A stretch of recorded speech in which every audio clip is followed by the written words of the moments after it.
Well, good evening, everybody. I'm Lynn Hassell, Executive Director. Welcome to Billy Hassell Topography. And if you're not a member, I would encourage you to consider joining the museum tonight. Membership is the backbone of the museum, and we're always looking for new people to join. Membership levels start at $20 and go all the way up to $1,000. So please consider becoming a member tonight. And of course, an exhibition like this would not be possible without our underwriters, and I would like to acknowledge them.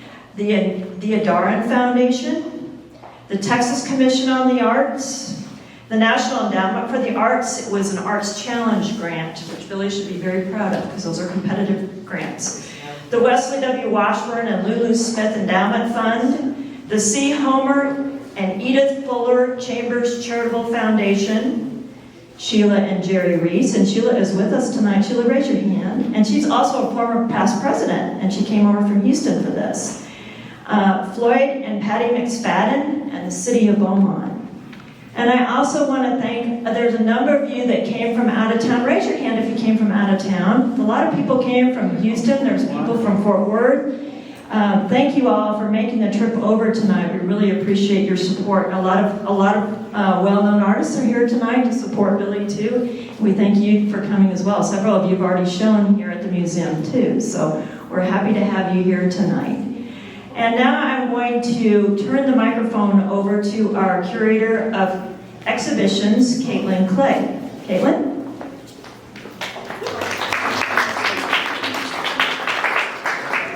Good evening, everyone. Thank you again for joining us tonight. I have a few names to add to the thank you list as well.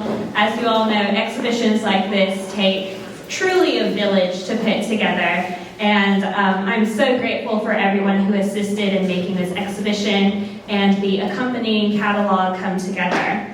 I'd like to thank the collectors who loaned to this exhibition. Without you, we wouldn't be able to have the art that's actually on the walls. This includes David Brooks and the Independent Financial Bank, Sam Susser and Susser Bank, Michelle and Stephen Jones, Ben Ackerley, and John Dickerson and Carolina Adam.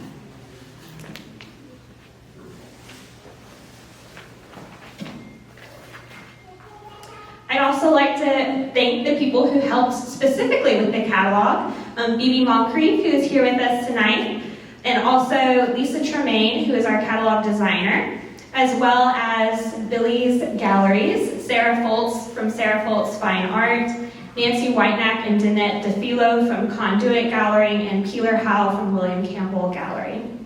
And lastly, the AMSET staff, who are so important in making these shows come together. Lynn for writing the grants that help fund these shows. I got to paint on the mural too. Yes. She was very helpful in painting the mural, and we'd be happy to explain how it went together if you're interested in the process. Dario Bucali, who is our curator of collections, he is my right-hand man when it comes to installing the exhibitions, picking up the artwork, and making everything look as good as it does here in the gallery space, as well as the rest of the AMSET staff. Without you all, we couldn't have this show. So without further ado, I'd like to welcome Billy to the show and to introduce him to you all. Many of you already know him and are close friends, but for some of you who are not as familiar with his background, just very briefly go over your bio.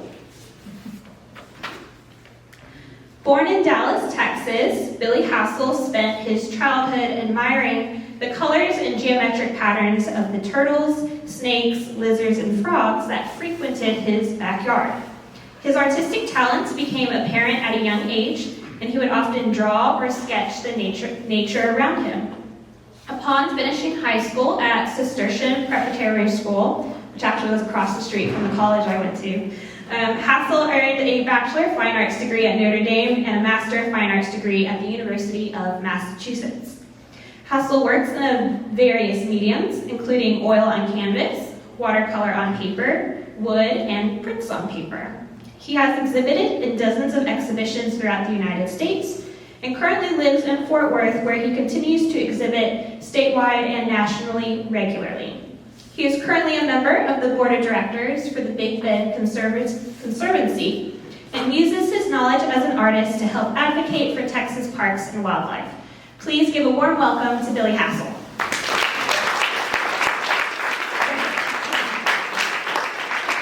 Well, thank you for being here, and thank you, Lynn and Caitlin and Dario, wherever Dario is, probably Here outside. working out there.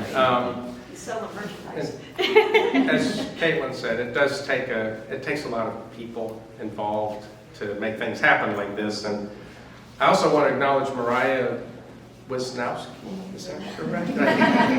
Formerly Mariah Rockefeller, who was curator here at the museum for a while, and formerly before that worked at Volz Fine Art in Houston, and put together a show, her last show really, I guess, at Volz Fine Art. And I think when she came here, sort of brought the concept of the show that was, I guess, embraced by the present museum. So I just want to make that acknowledgement. It's interesting how things get started and how they get followed, how things follow through and come into become a reality. So, and it's also just an honor to be showing here at the Art Museum of Southeast Texas and have a chance to show some of these paintings that are a part of what I've done over the years that specifically had to do with either the Gulf Coast or East Texas. And I've been fortunate over the years to have opportunities to work with Audubon, Texas, and the Nature Conservancy of Texas,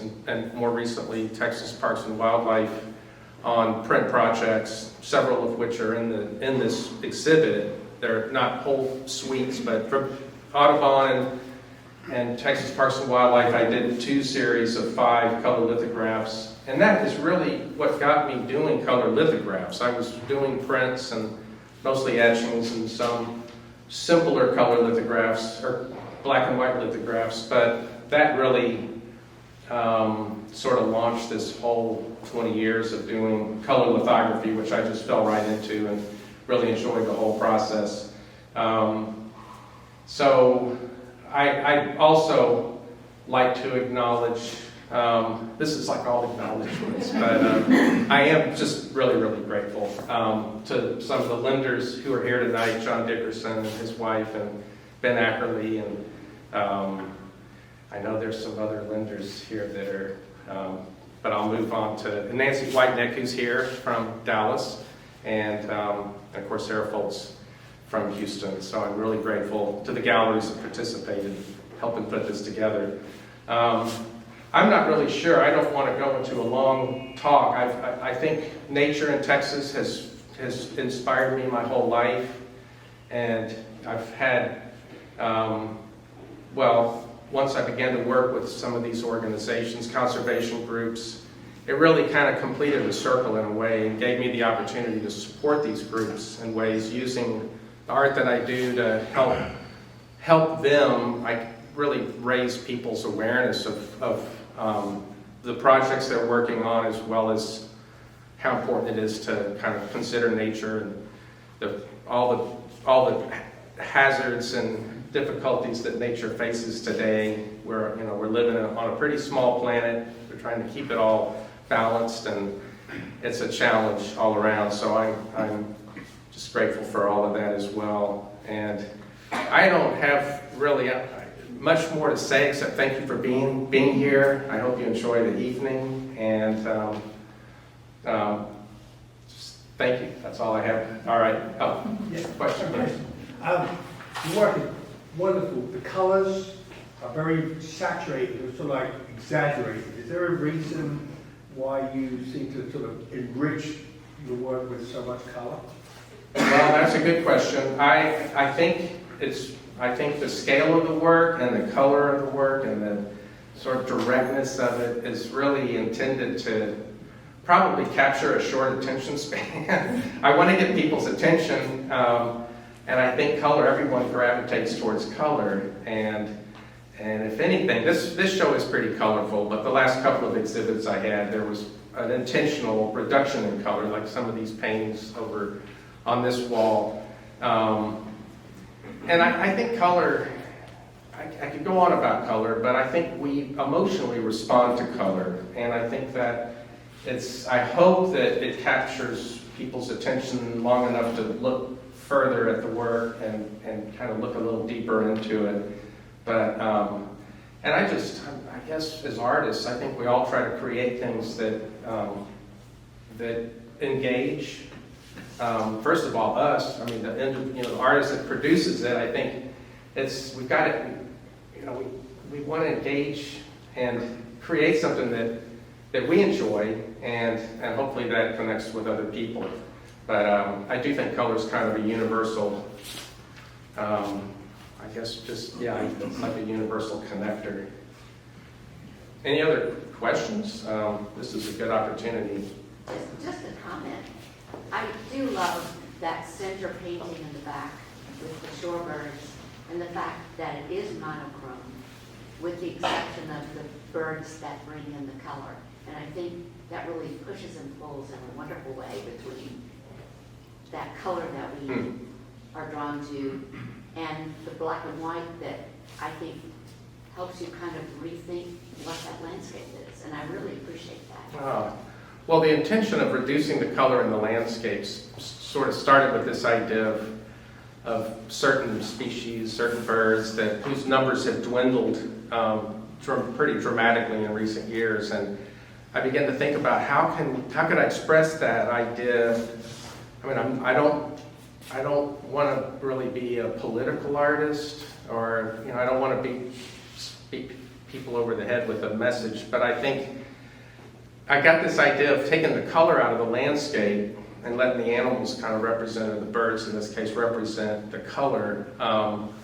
It was like I was thinking if animals disappeared, birds disappeared, it would be like a landscape. It would like take the color out of the world. And so that was kind of the thinking behind the reduction.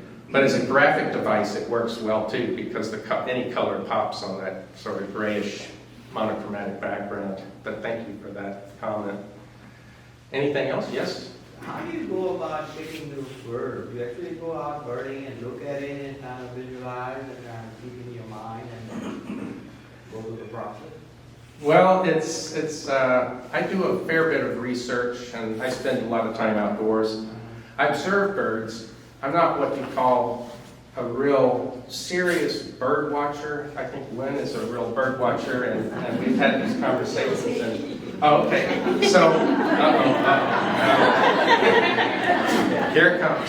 No, I've been fascinated by birds my whole life, and I've gone on birding trips with ornithologists, and it's a hard thing to learn. It's a hard thing to learn about birds unless you spend a lot of time outdoors looking at them and listening to them, and being in the spaces where they live, in their habitats. Because if you try to learn from a book, you just get a bunch of pictures that are all kind of the same size, and you can read a written description, but unless you know that warblers like bushes and they like to be down low, and other birds are typically up high, and learning how to silhouette a kingfisher on a power line. It's those things, I think, the experience that really helps you learn. But I mean, I went out to Cattail Marsh this morning for a few hours, and I'd never been there. It was on Lynn's recommendation, and there were so many waterfowl, and I recognized a few of them. There were a few I didn't recognize and couldn't identify. And I took a lot of pictures, and a gentleman walked up as I was leaving, asked me what I'd seen, and I told him the ones I could identify. And then he identified some that I couldn't identify. And I think you learn that way too, by having conversations with other people. And I think that's sort of my intuitive approach to self-education, is really communicating with other people. But I use resources. When I was young, I went to the Natural History Museum in Dallas, where I grew up, and even in high school, and until they closed the museum, I still went over and would sit. I'd take a stool and sit in front of the dioramas and draw the birds that were taxidermed. And I collected bird books and field guides, and I use the internet occasionally to look things up, and especially if I take a picture of a bird I can't identify, I'll try to find it. And I've always been that way. I mean, when I was a kid, I had a book on turtles, and I would collect them, not knowing what they were, and then I'd bring them home and and look them up. So it's sort of that way, yes. Okay, got a couple more questions based on what you're saying there. First of all, I think, do you primarily work from your own photographs, or do you just collect material that you want? And then also, I'll let you answer that, and then I have a follow-up. Well, I do a lot of watercoloring when I'm outdoors. Like I watercolored this morning out at the marsh, and I have journals full of watercolors that I've done on site. So a lot of the images here are real places. This is from Cattle Lake. Both of these, the bobcat and the ivory-billed woodpecker, I spent two different trips to Caddo and just hired a guy to take me out on the lake, and then I hired him. He said it was the easiest job he ever had. He just parked under a cypress tree and sat there for 2 hours while I watercolored. And I think the watercolors, to me, are the core or the source material for the paintings.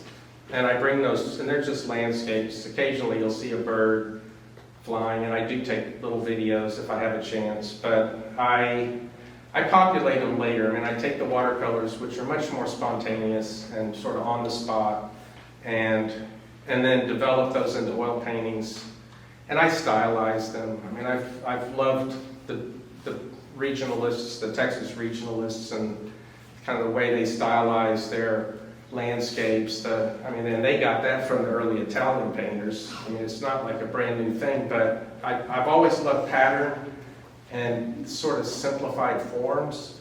And so there's this whole process I go through after I get the watercolors done, and kind of break them down. I redraw them and then add birds and other wildlife. And it's kind of an odd way to compose, I guess, but it's kind of come relatively naturally to me. And I guess I quit fighting it some time back and just went with what seemed to be the most comfortable way to develop images. So my follow-up is something you just said, that you like to talk to people and have a conversation. Does that extend to your images, that you're hoping that these paintings are, that we can have a conversation with them, a larger conversation about ecology and stuff like that? Is that your aim with these paintings? Well, I hope so. I guess I hope to capture some kind of an experience of a place. I'd rather give the feeling of a place than a description. I know there's some fantastic landscape painters out there. I have several painter friends that are amazing, at painting realistic landscapes.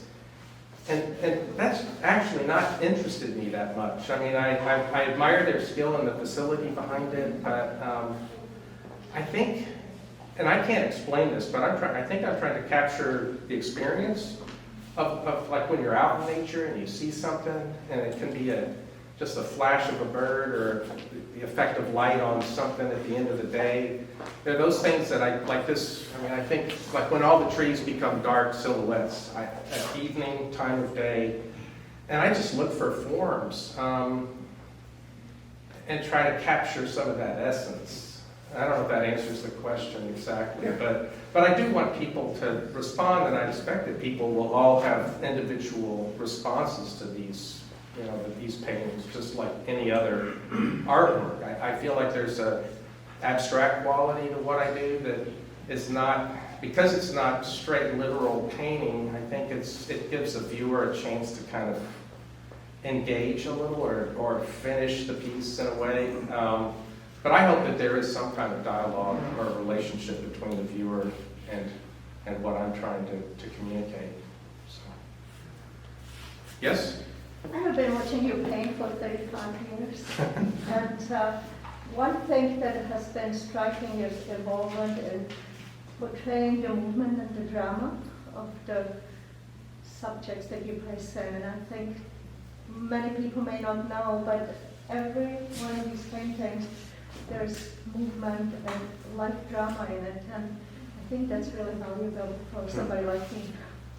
So thank you. Well, I see all of these as sort of characters. I think that, like, they look back. I want them to be characters, and I guess in some way I often identify with the birds or the animals that are in the paintings, and so it's it's a different thing. I mean, I get sometimes included in shows that are more sporting artists, and I don't feel like I fit comfortably in any one particular category, but I love all that work. I mean, but I do think, I pay a lot of attention to the eye of every bird that I paint, or every animal's always got a little dot, like kind of like the reflection of light looking back, and it's a very subtle thing, but I think when you put that last little detail, it sort of looks back. It seems like there's a relationship there. So, and I think of, the animals talking to each other, communicating, relating,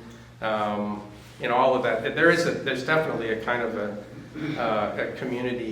communication between all the characters in one piece. And sometimes when there's just one like this, I mean, this kind of represents a bird that's now extinct. And it's like the only one left, so it's kind of an empty landscape except for this one bird flying. And I think about that too, when there's only one, it's kind of like, it's kind of the end in a way. Not to make it sad particularly, but just, to kind of suggest that there is that as well. So, but thank you for that. Billy, we have a question on the left. No? Yes? Any particular animal archetype or photos that you identify with? Whether bird, animal knowledge?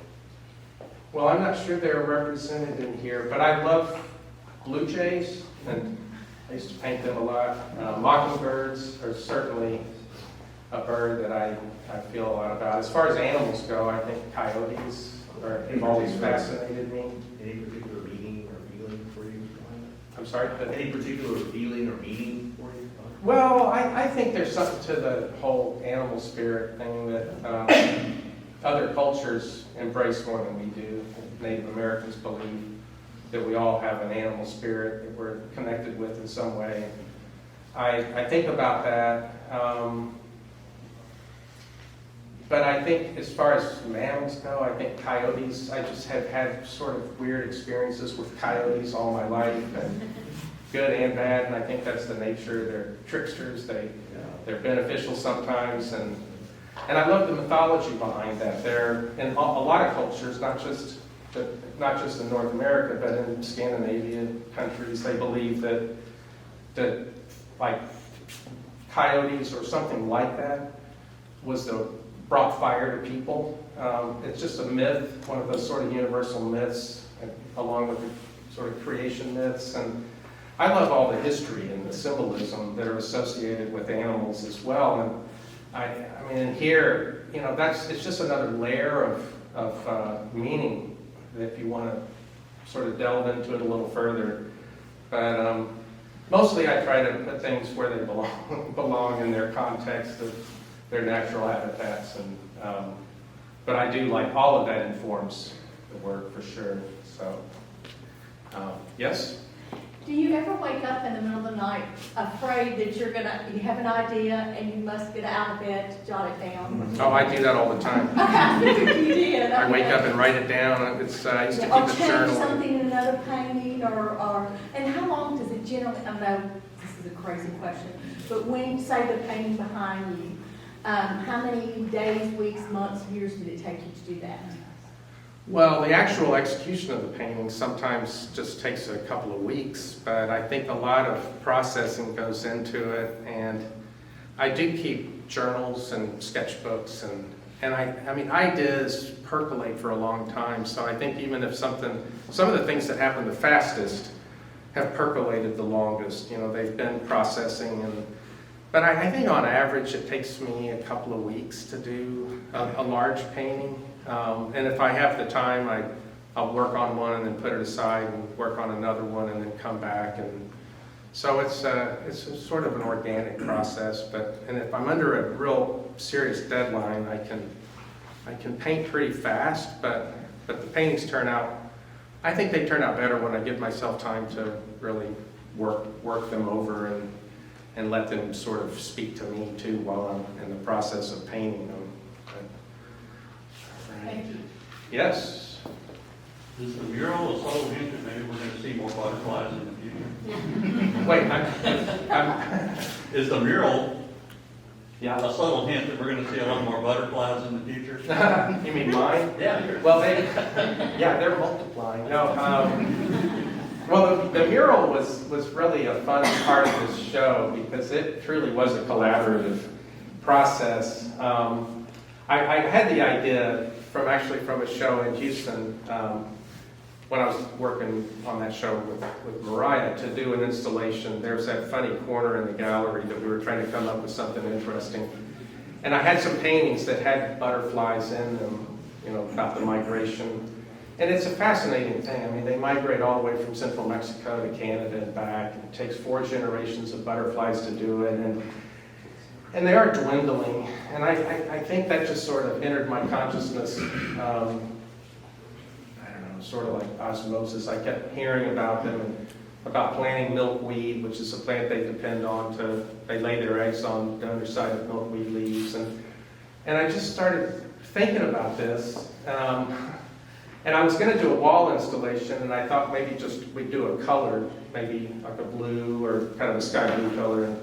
And actually Dario and Caitlin kind of came up with this idea, well, you know, if you want to sketch out a background, we can paint it, or we can all work on it, and that's kind of how it happened. But it was really a fun piece to do. They worked on it for a week or so before I came down, and Lynn worked on it. It was, I think everybody in the museum worked on it, and then I came in and we finished it that last day, and then I brought all the butterflies down and installed them. But I never dreamed those butterflies would sort of have a life of their own, so to speak. I mean, I did that one installation in Houston, and then that involved, I did 2 other installations.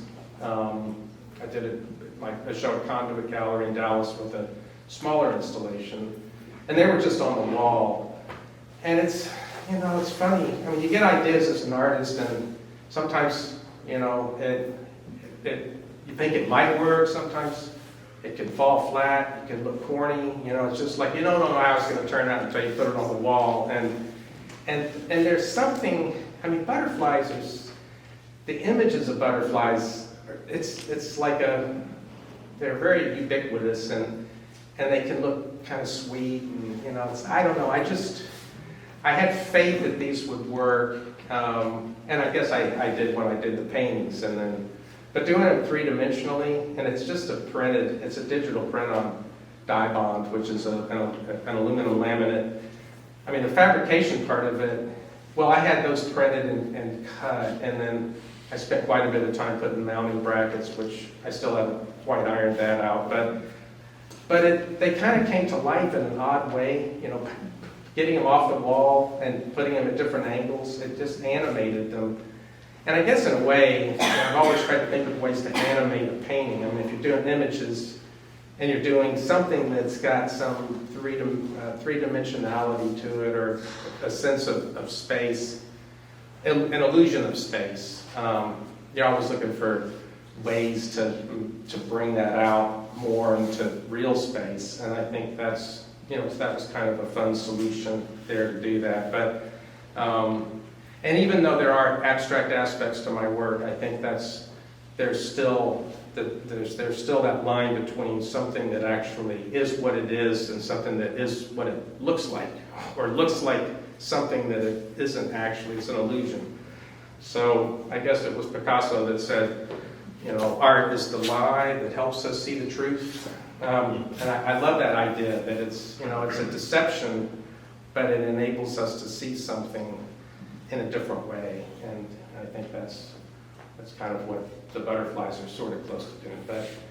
But I may have, my next show's in New Orleans, and we're already talking about doing a butterfly installation there too. So, but anything anyone can do, plant milkweed in your front yard or backyard, I think is good for the butterflies. So, any other questions? I feel like I've held the floor long enough, but yes.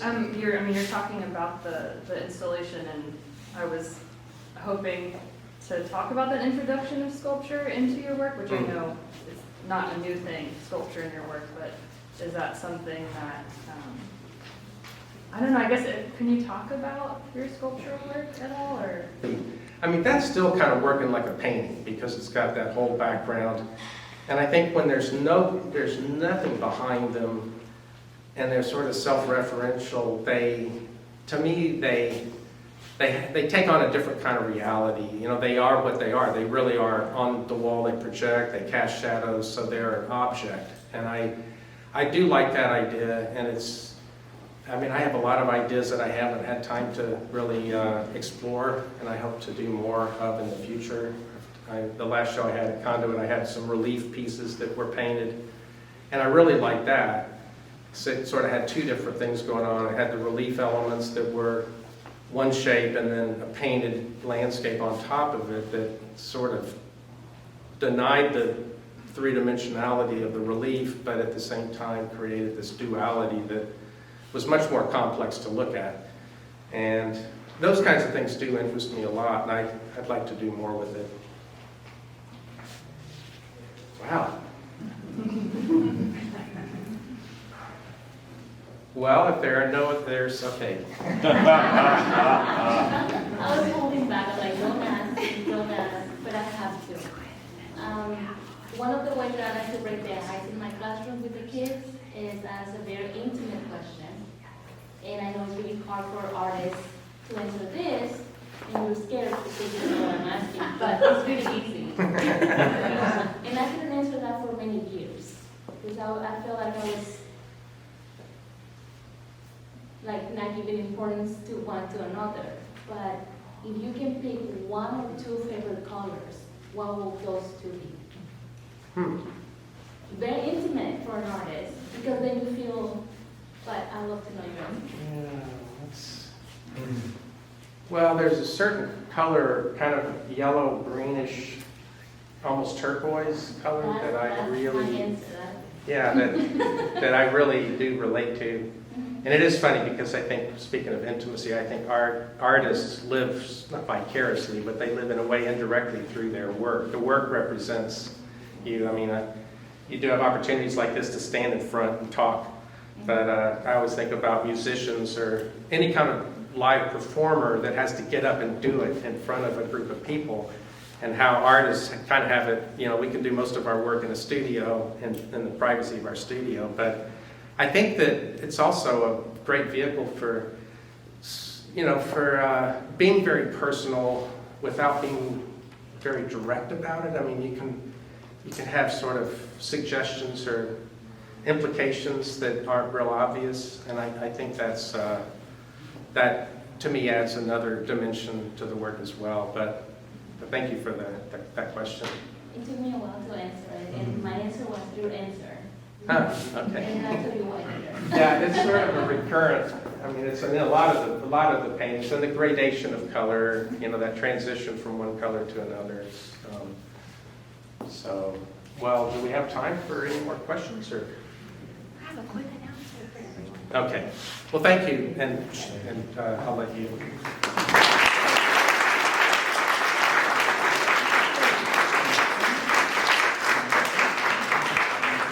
Okay, everyone, before you enjoy the rest of the drinks and food that we have and the rest of the exhibition, I do have a quick announcement. So we will be having a catalog release during our first Thursday in May, that is May 5th. Billy will be back here to be signing catalogs, but if you'd like to go ahead and pre-order one, there's a table where Dario is sitting, taking pre-order requests, and it's a truly beautiful catalog. We've worked very hard on it. It includes an essay by esteemed writer Susie Khalil, and a foreword by Lynn, a statement by myself, and then plates of all of the work in this exhibition. So please feel free to look up. We have a mock-up of it for you to preview, and consider pre-ordering one or joining us on May 5th to see the catalog at the end. So thank you again, Billy, and thank you all for joining us tonight. Enjoy the rest of your evening.